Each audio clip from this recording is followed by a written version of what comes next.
Hoxe estamos en Vilafranca do Bierzo e imos coñecer os seus maios humanos.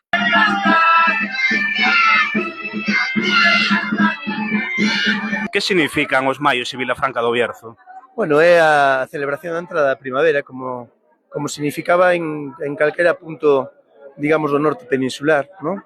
Nós temos un maio galego, porque se expresa en galego e porque coincide co maio viviente ou humano, que era o maio que tiña pues, Santiago de Compostela, Lugo, Monforte, Viveiro, que se perdeu en moitos sitios, pero que aquí o mantivemos. A verdade é que levo vindo toda a vida e meu pai tamén, somos de Galicia.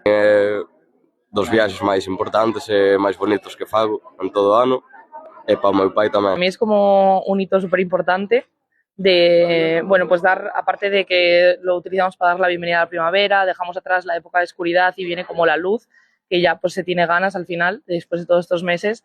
También es como un momento pues de reunirte con todos tus vecinos, la gente del pueblo y hacer como algo en comunidad que al final es la esencia y a mí es como, me parece lo más bonito. Sí. 2 años, pero siempre he venido desde pequeñita.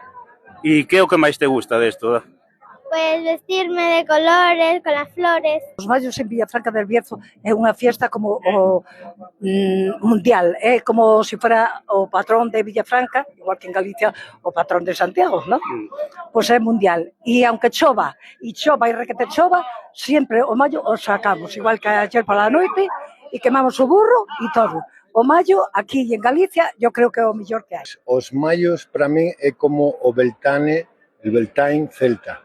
É a festa para min e para moita xente do Bierzo, de fora do Bierzo, a festa máis popular, pagana, ancestral, a feita da recollida, da ofrenda, da alegría. É como renacer da natureza despois dese inverno, non? Iso é.